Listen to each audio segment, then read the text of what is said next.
Welcome everyone to our first episode of a leadership series. I am so honored and so delighted to start it today with an incredible guest. My name is Dr. Hynd and I am joined by Dr. Rosa Arriaga, professor of human-centered computing in Georgia Tech. But we have beautiful connections together, and if you may I just share that in the beginning, because this is a 30 years friendship. We met at the dorms when we were at Harvard together, studying our PhDs. Dr. Rosa Arriaga was doing PhD in psychology. I was studying my graduate studies in engineering and science, focusing on environmental engineering. So it was a delight to find you today, to welcome you today, and to have you with us. Thank you. You know, it's a great pleasure. And of course, like Hynd said, when you have a friendship for so long, right, it really makes everything you do together a joy. So it's an absolute pleasure to join Ball and the Ball movement, and I'm really happy to see you blossoming.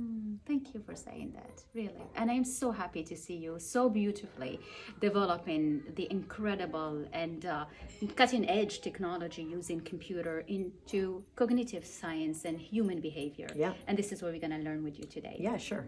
So let's get started and tell us what's your take on leadership. Yeah. So, of course, like any good researcher, I went online to see, what's the definition of leadership. And the definition of leadership, according to Webster, is influencing people as they move towards a common goal. But I think that this leaves out the ethics. It leaves out, and along with the ethics, the integrity. And maybe we would also say shared goals. Because I think that part of being successful in entrepreneurship is knowing, what does your customer want, right? In computer science, and my area in particular is called human-computer interaction. The definition of human-computer interaction is building systems, right? Everybody wants to build technology, but how do you build technology that's useful and usable? And one of the first rules of this is you are not your user, right?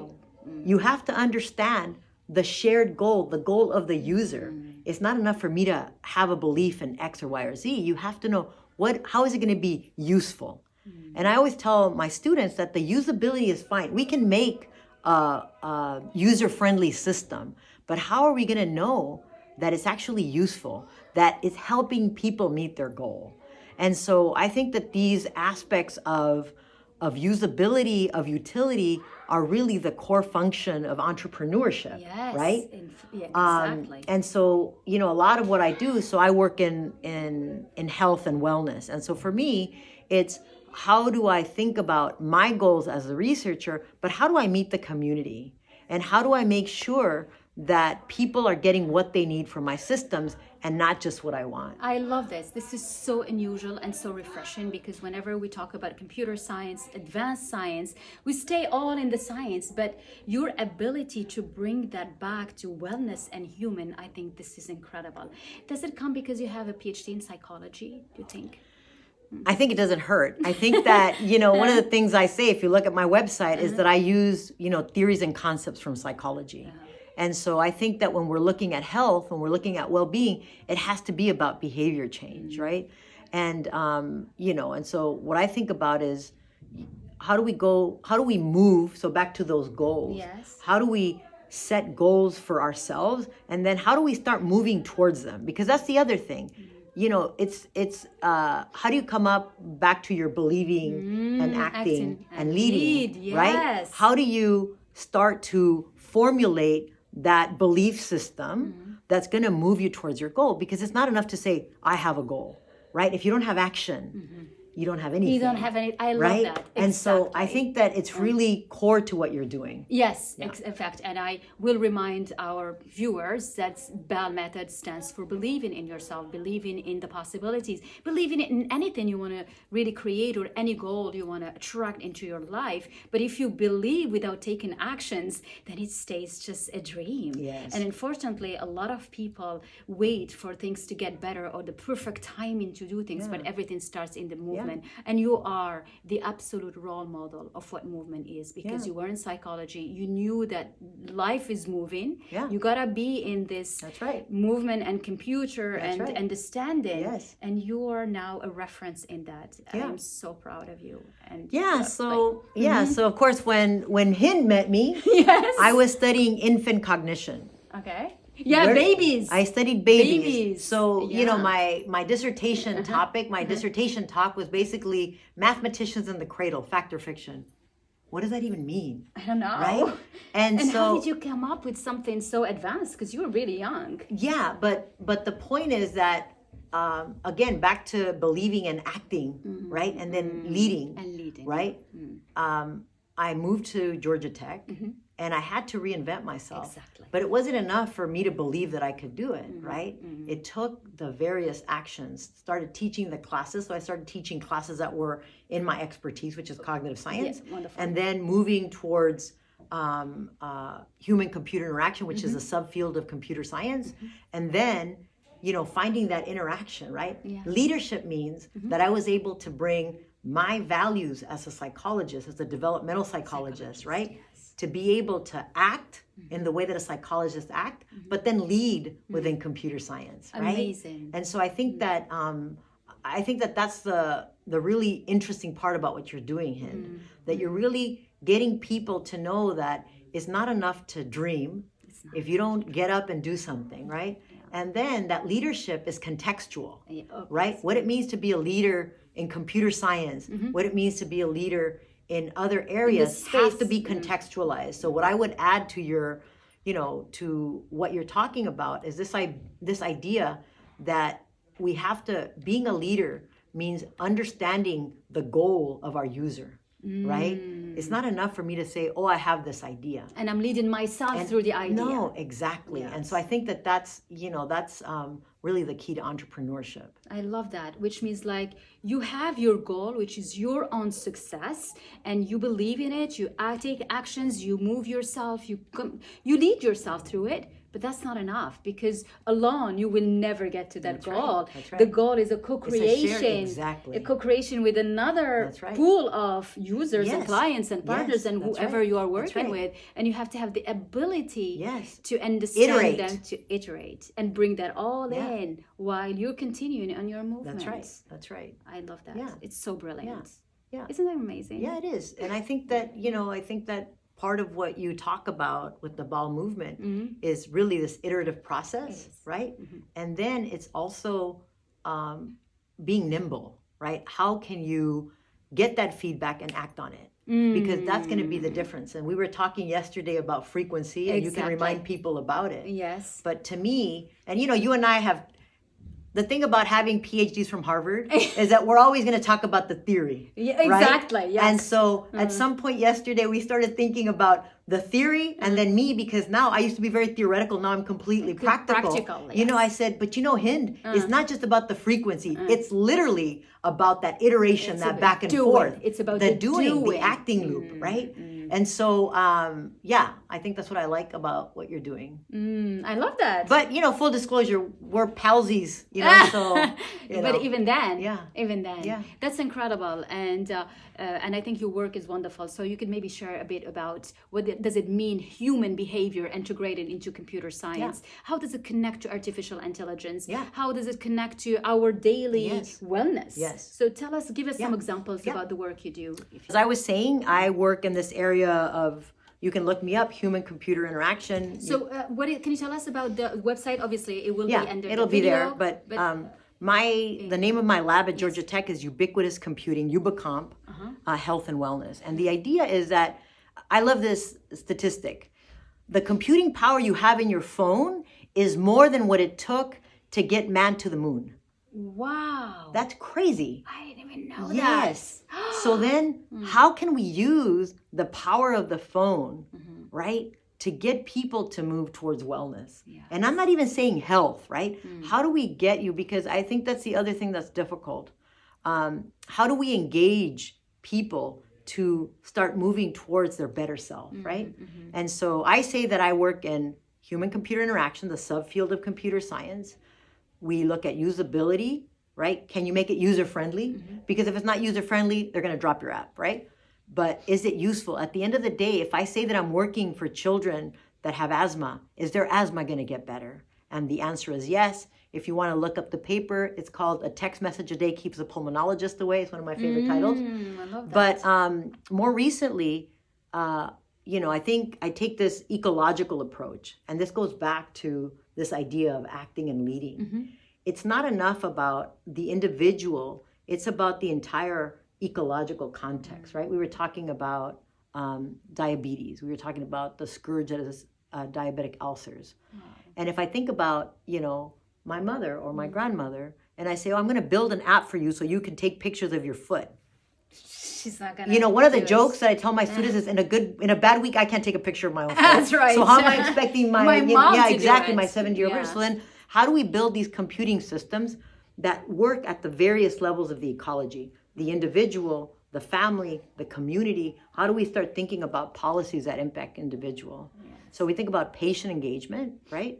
We think about continuity of care. We've all had the example. We go to the doctor and the doctor says, how are you? And you say, I'm fine. Because you forgot. Because you forgot that a month ago you had this terrible back pain or a terrible headache. That's so true. So how do we build technology to collect data at those points? And then you have point of care. So patient engagement, continuity of care, point of care interaction. You get to the doctor and there's something that's called waiting room amnesia. It's so stressful to go to the doctor, you forget what you were going to tell the doctor. How do we build that technology that allows you to know what you're going to ask the doctor? And so I think about it, as you know, and you guys can look at my Google Scholar. I won't bore you with the details. We will. The link is under the video. I think about PTSD. But for me, it's not enough. So HCI, human-computer interaction, human-centered computing, a lot of that is designed. But for me, because I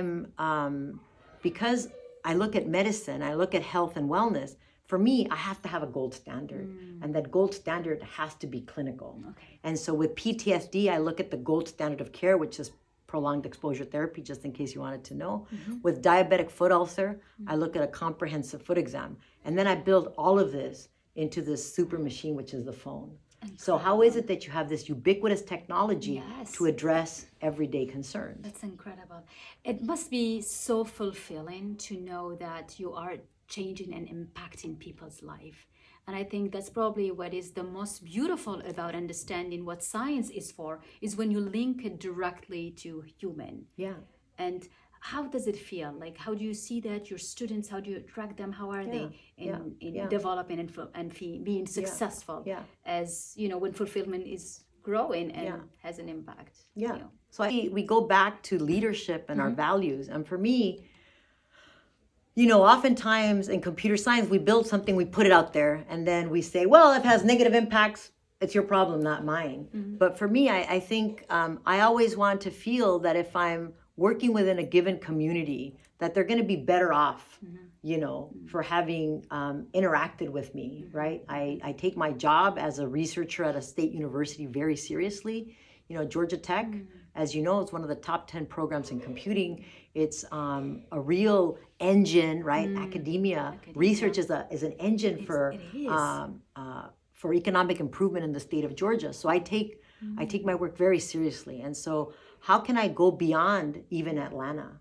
And so, we're doing our work with diabetes in rural areas because, again, that's the promise of technology, right? It is, yes.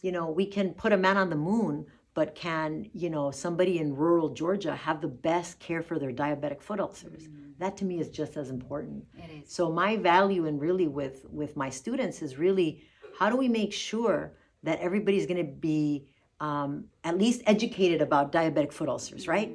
So that they're better off for having interacted with people in my lab. And that's really, one of my values.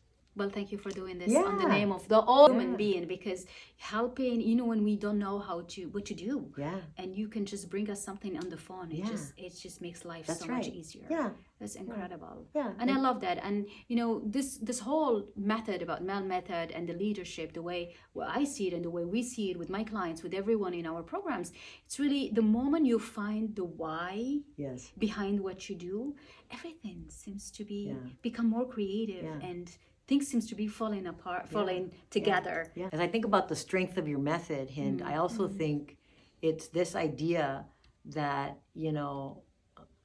as we've been talking about it, right? Because we've been iterating. We've been iterating.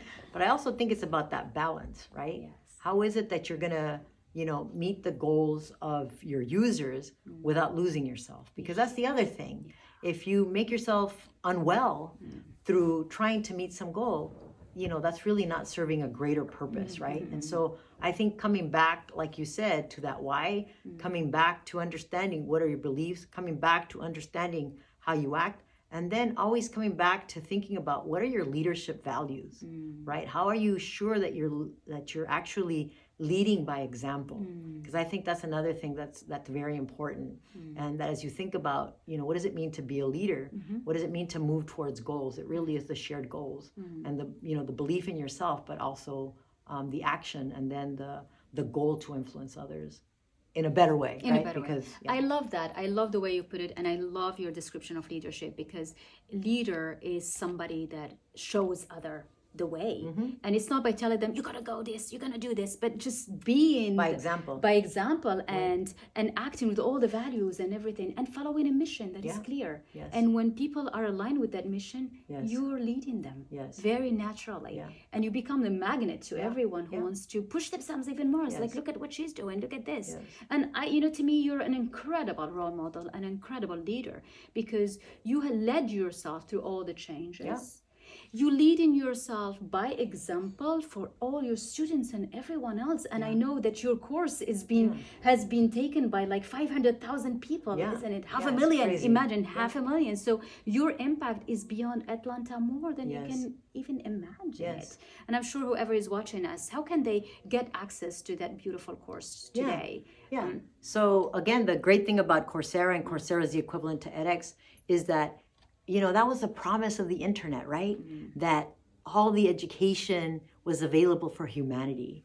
And so one of the goals at Georgia Tech, again, because we're a state university, is really to be able to amplify what we do, to be able to share what we do beyond Georgia Tech, right? Not everybody can go to a top 10 university, but, and we have a great, talking about leadership, with Georgia Tech, we have the online Masters in Computer Science, where you can basically get an online Masters of Computer Science from Georgia Tech, with Georgia Tech professors, for a fraction of the cost. I mean, that's also leadership. And so, again, as a state school, we've really had that. And so one of the things that Georgia Tech did was we had a partnership with Coursera.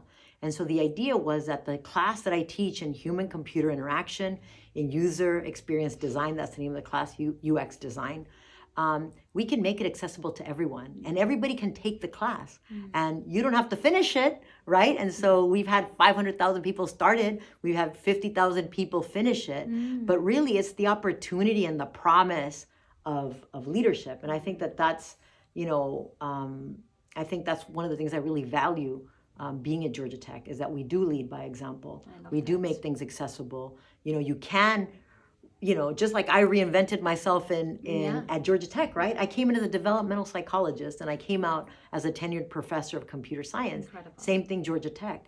How can you give these people that are mid-career and they want to computer science, AI? If you don't know AI, you're out of luck. Well, you can do that at Georgia Tech.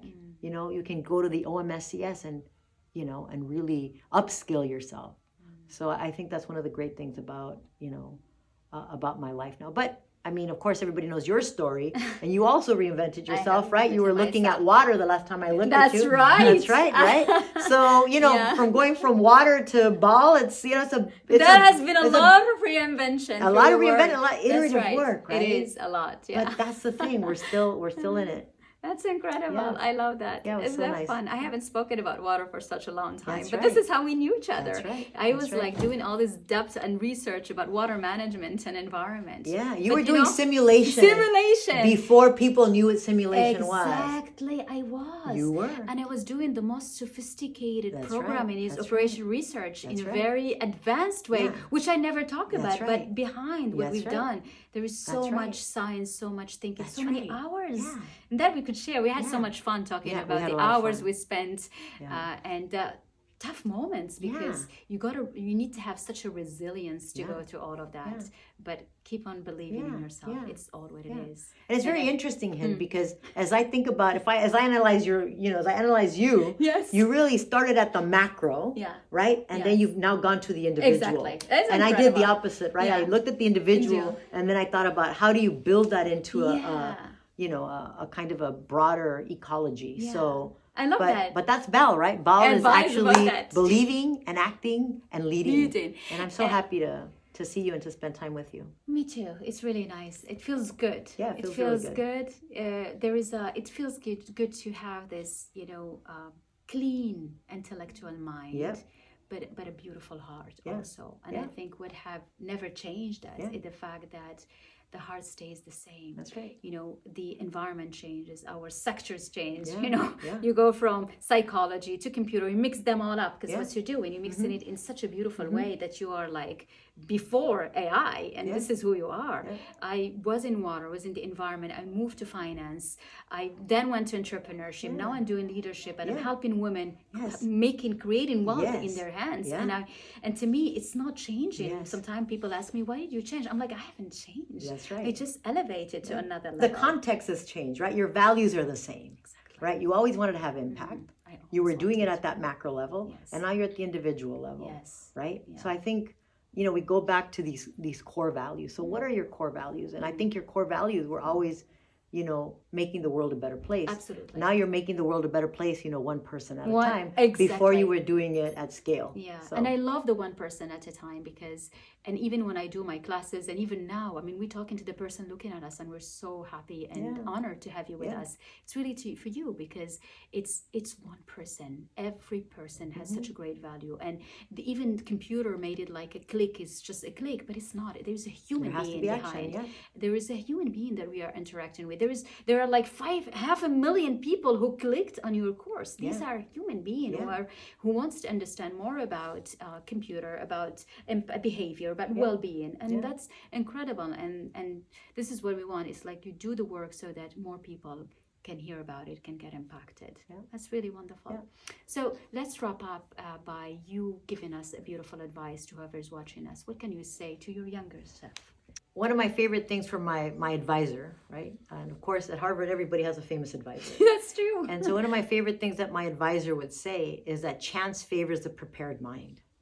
Some people say, oh, it's luck. But it's not luck. Is that you iterate, you believe, you act, and then you lead. And so how are you prepared? Are you prepared to take advantage of that? Do you follow up? Do you act after believing? And then do you lead? Because I think that's the goal of humanity, right? To lead towards wellness and health. I love that.